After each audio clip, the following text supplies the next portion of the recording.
See, I think the iPhone 14 Pro Max was an interesting release. I think it brought about the biggest changes in the iPhone lineup, such as the dynamic island, an always-on display, and the brand new 48 megapixel sensor.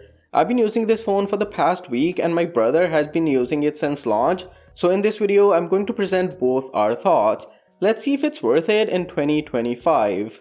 Now the one big change you notice as soon as you see the iPhone 14 Pro Max is its display, well, the always-on display and the dynamic island. So let's talk about them. I love AOD and I was really glad Apple finally brought this feature to its lineup, or at least the Pro lineup. It's super helpful for quickly glancing at time, notifications, or whatever widget you have there. Now while 120Hz wasn't new to iPhones, it was new to my brother. He's a non-tech savvy person, but now he loves using that super smooth display. So much so that he swears he is not going to upgrade to another iPhone unless it has 120Hz ProMotion. Now those are his words, not mine. And he also asked you guys to subscribe to the channel and help me hit 20k subscribers this year. Up top we have the dynamic island. I loved Apple's implementation of making it such an interactive physical part. 2 years later, it is still underutilized and I'm sure Apple realizes it too. It is a temporary solution until we get under display sensors, so it doesn't really matter that much. What does matter is the display brightness, and that is plenty. Direct sunlight use is never an issue, and the 6.7 inch size means you can see lots and lots of information at once. Suffice to say, the display of the 14 Pro Max truly holds up well in 2025. Another important aspect of any phone, and especially this phone, is its battery life. Now while the battery health has gone down to 85% after 2 years of use, it is still a full day phone. I got roughly 6 to 7 hours of screen time with my typical usage, but yours may vary. Now I don't game on the phone, so that is a reason I don't have to worry about battery life that much. My brother has had a similar experience. Now he's not a power user by any means and plans on replacing the battery once the battery health goes below 80%. Charging this phone is like every other iPhone. I use MagSafe, my brother does not, but I am trying to get him into that ecosystem as well. Oh, and I almost forgot to talk about the build quality. Now unlike myself, my brother is a case person, so this phone is in pristine condition. He wanted to get the purple color, but I forced him to get the space black since it looked really dope.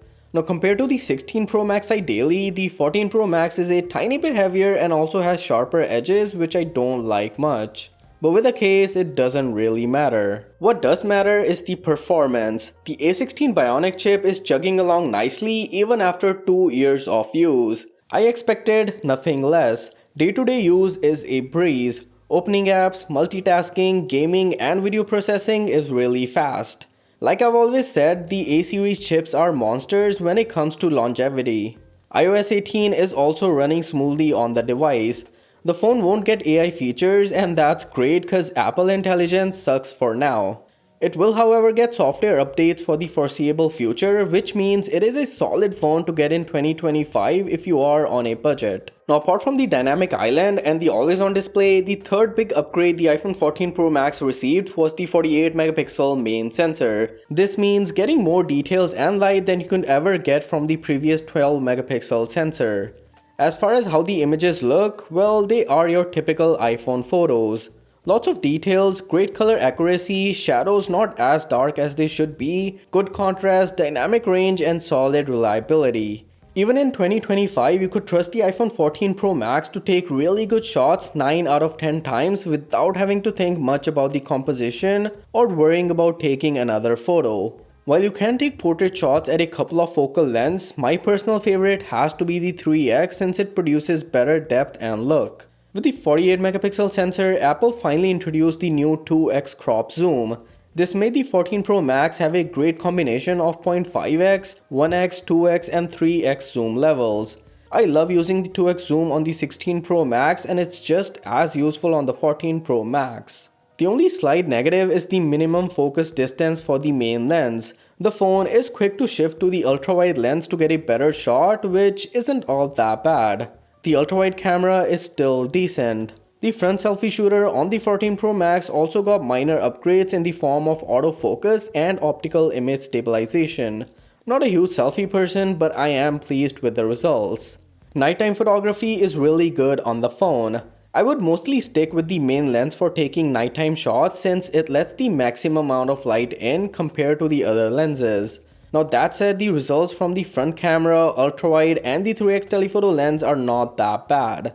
I have rarely ever needed to use my phones for nighttime shots, so I am not the best judge of these photos. However, I will be going on a trip this summer where I'm sure I'll need to take tons of low light photos. Let's see how the iPhone 16 Pro Max handles those situations. Videos on the 14 Pro Max are as great as ever. The new 48 megapixel lens enables shooting sharp 4K videos. Many tech folks thought that Apple would introduce 8K video with the introduction of a bigger lens, but it was not meant to be. However, I'm more than pleased with the 4K capabilities of this phone. Over the past 2 years, I've used this exact iPhone for shooting tons of B-rolls in my previous videos. Shifting between lenses is super smooth and there's not a lot of color shifting among these lenses. There's also optical image stabilization to help you capture smooth footage. Overall, the 14 Pro Max camera is still solid in 2025. It offers every feature that you would require: 4 lenses, top-notch 4K video, action mode, super fast shutter speed, and the ability to get great shots no matter the conditions. Suffice to say, I've been extremely pleased with my use of the iPhone 14 Pro Max in 2025. It is a well-rounded phone. Ideally, the iPhone 16 Pro Max, and in most instances, I didn't feel the need to go back to that phone while I was using the 14 Pro Max. The phone's design still holds up well in 2025. The ProMotion display is plenty smooth, has an always-on display, and is plenty bright for outside use. The battery life is still solid at 85% battery health.